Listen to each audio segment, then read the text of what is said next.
In my complete lack of anticipation for the new Joker film coming out, I decided to do what I always do, and I made a list of DC villains that I would make a movie about if I was ever given the choice or the resources to do so. These list videos, they tend to be some of my favorites just because I feel like I really get a chance to shoot the shit with you guys, and we really get a chance to talk in that sense.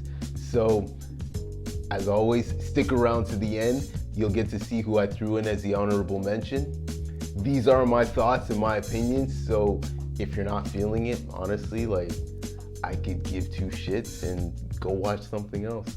I'm kidding, but I'm not really kidding. So let's watch the video. If I was to do a movie in the vein of Joker, as in you're taking a human supervillain and making a movie about him, Lex Luthor would be my number one choice for so many reasons. This guy, this character, he has just so many layers. You've got to remember, he's a businessman, but then he's also the mad scientist. For you real comic book nerds, you got to know this guy, he's one of the top 3 smartest people, smartest humans in the DC universe, so he's got that going for him. It's at one point, this guy, he even became president of the United States.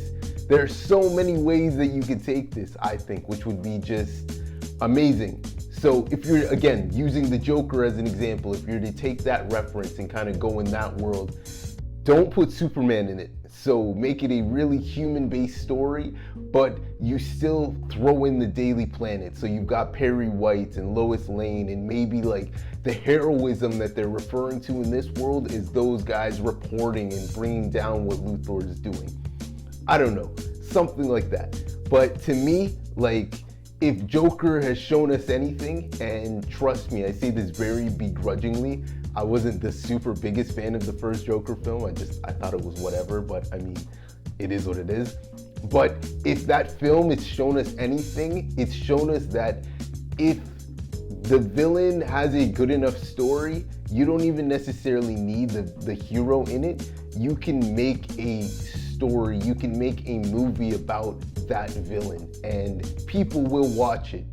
And to me, what I know as somebody who loves comic books, but just writing and just narratives, all that stuff as a whole, Lex Luthor is one of those characters who is so narratively fertile. I don't know of a better way to put it. It just kind of came to me. But that's one of those guys, if you really wanted to, you can make a film about him so easily. I'm telling you, that'd be light work, as the kids like to say. All right, guys. For my second choice, this one, it's gonna be a bit more out there, but stick with me now because I know what I'm talking about. For choice number 2, dog, you make a movie about Vandal Savage. Again, I know what you're thinking, I know what you're saying, but just chill. You can do it. You take it all the way back to the Cro-Magnon era, and you show Vandal as a caveman, and you show the meteor coming down and him bathing in the rays, and then you show him, maybe through a montage, or maybe you do episodes, I don't know. But you show him, it's a movie, so you know what I mean, it would be through a montage. But you show Vandal going all the way through history, and you maybe have it that he's famous war generals each time. So he would maybe be Napoleon, or he'd be Genghis Khan or something like that. Or you have him be the right-hand man to those people. So having some type of influence in that regard. But then to add a bit more depth to his character, you also have Vandal being other people as well. So you could maybe say that Vandal Savage was Leonardo da Vinci, or you could say that he helped Nikola Tesla, or you could say that he was doing other things more than just the typical villain stuff that we know Vandal Savage to do. That type of thing like that. If you guys have ever watched Young Justice or seen specifically season 4, some of my favorite parts, I know what you're thinking, the show, it has its ups and its downs, I know. That's a story for another time. but some of my favorite parts of that show was when in season 4 they really started to break down Vandal Savage and a bit of his origin, and they said that he was like the king of Atlantis and Orion was his son. You don't even need to dip into that regard and go in like that, but just showing Vandal through history, I think personally that would be, and maybe there are other superhumans in this world, maybe not, but it's just him, and you show him going through history, and you could show the more human side of the DC universe, like maybe he interacts with the challengers of the unknown, or maybe he interacts with like Rip Hunter or Booster Gold. Maybe there's somebody that comes in as a human but like back in time, and you know, something like that. I don't know, I'm just kind of riffing right now, but I think that a Vandal Savage movie, watching him through history, if you love the first part of the Wolverine origins, like with Sabretooth, like kind of like that, I think this would take that and really take it to the nth degree.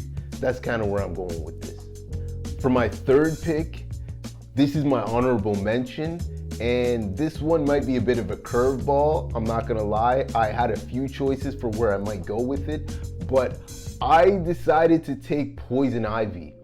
Like, I don't know about you guys, but I think that her character would really, in terms of making something viable that people would actually want to see, I think that Poison Ivy would be a really cool character to make a movie about. You could make it from the aspect that she's just a girl who really is a person who really loves plants, a big eco warrior, and you could show her path from being an activist all the way to becoming an eco-terrorist. Maybe you show the aspect of her being a scientist and you show her getting, the plant powers. Or if you keep it completely human, maybe you show that she's still the scientist, but she's learning how to develop these poison plants and she uses them to help her solve her own means. There's so many ways that you could take it. I don't know, maybe that's just me, but I think that there's so many ways that you could take it. And then if you really wanted to, I personally wouldn't, but I can also understand why somebody would want to. You could also maybe introduce Harley Quinn later on sometime to really have that sexual tension, that will they, won't they. Again, that's what's hot, that's the stuff that type of sells. But personally, as I said, I think Poison Ivy, there is so much there. There is a lot of potential there for that character, especially if you're just doing it from the standpoint that you're just trying to make one really good movie and you're not trying to make a franchise. Like, yeah, Poison Ivy would actually be a really cool character. I'm not gonna lie. For this villain, we are going to go the space opera route, but I'm gonna take Zod, man. I'm not gonna lie. For this last choice, it was really a toss-up between Zod or Darkseid, but for me, Zod kind of made the edge out just because it would be sick to see him as a child, all the way from childhood into being the general / conqueror that we all know him to be. Maybe in this world, you have him that he is maybe like him, or like his dad was like involved with the Doomsday Project. I don't know. You would still have him dealing with other Kryptonian scientists. Maybe you have Zod dealing with Brainiac or the systems that would eventually become Brainiac, kind of like Skynet to Terminator, that type of thing. But using Zod there. You could also show Zod going to different planets and fighting on different worlds to really reinforce that cosmic DC aspect.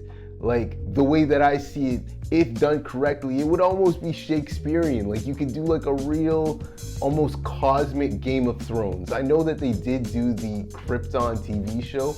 I never watched it. I should actually check a few episodes. Maybe I'll do a video about it at some point. But I don't know, the way that I see it, to do a Zod TV show, or a Zod film, I should say, not necessarily a TV show, but a Zod film, there would be there's so much there. And that's not even talking about Superman. Yes, you still have him deal with Jor-El, but not even talking about Superman, just leaving it on Krypton as a whole, I think that movie would sell. I think it would be such a cool idea, such a cool concept. I don't know, maybe that's just me, but you guys know how I get down, man. All in all, those are just some characters that I personally think that you can make great movies about. Would those movies go and make a billy? Honestly, only God could tell you that, but I personally think that if I was ever given the choice, those would be some of the first characters that I would be jumping on to make movies about. Comment down below whether you guys agree, you don't agree, maybe you have some characters that you'd like to throw in, but what I think you really should do is like, subscribe, and until the next time, guys, please stay safe. Later days.